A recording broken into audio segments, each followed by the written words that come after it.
Welcome back to the channel, guys. Today we'll be doing this setup on the circle ring. If you are new here, don't forget to like, comment, and subscribe to the channel. And let's jump into it.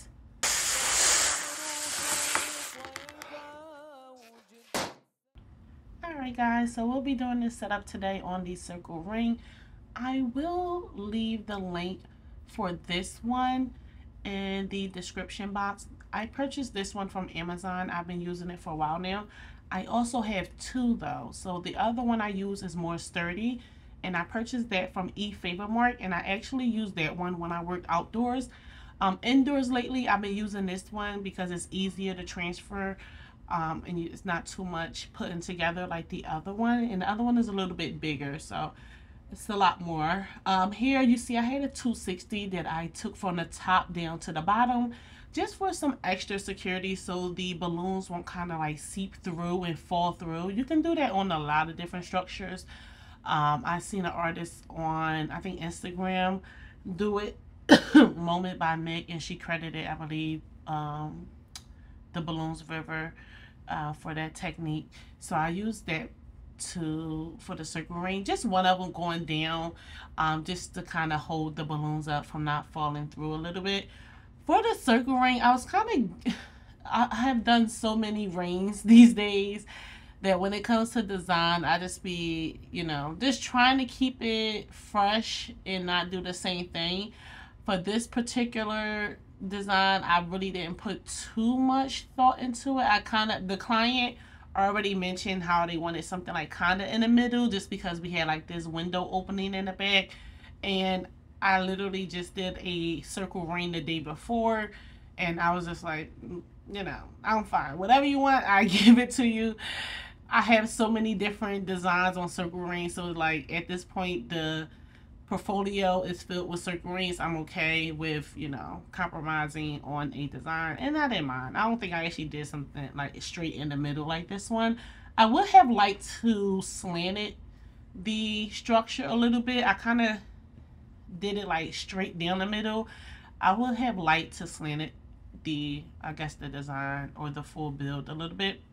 But as I'm building, you guys, I'm building with clusters and quads. So most of them have a cluster of either 8 balloons or a cluster of 6 balloons. I believe the main ones that you see going straight down was all clusters of 8 balloons with a quad of 4 balloons attached.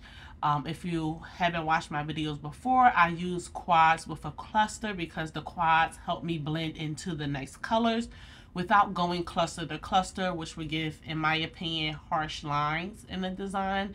And I like to like move from one color to the next seamlessly. I don't like really like the lines being, for me, you can see lines in the design when you go cluster to cluster. So having some quads in the mix just help the colors blend more seamlessly, in my opinion.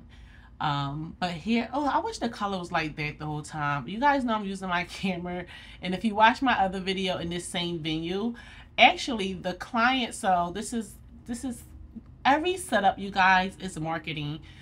Every setup, at least you have at least 25 to 30 potential clients from your setup. Just know, whenever you do a setup for a party, venue, whatever, keep in mind that you are having potential clients looking at your balloons. So this setup that I'm doing today, if you guys remember, I just did a baby shower maybe 2 months ago. I believe it was in February in this same venue. And then after that, I got a call from, I guess, one of the family members from the who attended that baby shower and needed me for another baby shower in April. So someone just that easy was able to book me, just from seeing my work from a previous setup. So always keep in mind when you're doing these setups, at the end of the day, you are potentially reaching 25, 30, 50 potential clients who's also there attending that event that you just did for. And here I'm just playing around. I believe I charged this was for a 24-foot garland. I think I maybe inflated an additional cluster. It was like maybe 2 quads, which is 1 cluster. So I think I end up doing like 25 feet altogether. It was really simple. The client had these stuffed animals and the rocking chair, which was really cute. And I just started to like implement them in the actual design and just adding them in. And then we also have these baby boxes that she got from Amazon that I will be adding in the back as well. And I just have like leftover clusters and quads. I'm trying to find where I can poke them to blend them in. And I feel like at that top part where the brown is, and you guys, I don't know if you've been noticing, but I've been using a little bit more 16 inches than usual.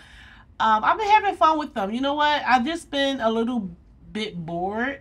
So I'm like, I just need to switch it up, you know, and I've been enjoying it. You know, sometimes you switch it up and sometimes you enjoy it, sometimes you don't, and you just switch it back up. So I've been adding them in lately and playing around with them. So yeah, only thing I didn't really like too much about the designs at the top part, like that cluster of 6 and then that cluster underneath it.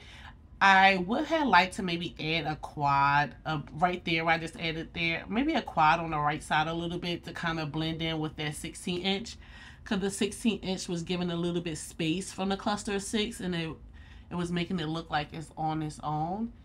If you actually understand what I say sometimes, leave me a comment. And please, guys, like the video. I'm trying to feed my daughter. It's like, no, but please like the video. It helps a lot with this YouTube algorithm stuff. But this is the final setup, you guys. This is how everything came out. Just a simple circle ring setup that people are still loving these days. So if you can get you a $50 circle ring on Amazon, it goes a long way with renting and getting some beautiful jobs done. So I hope you guys enjoyed the video, and I will see you in the next one. Bye.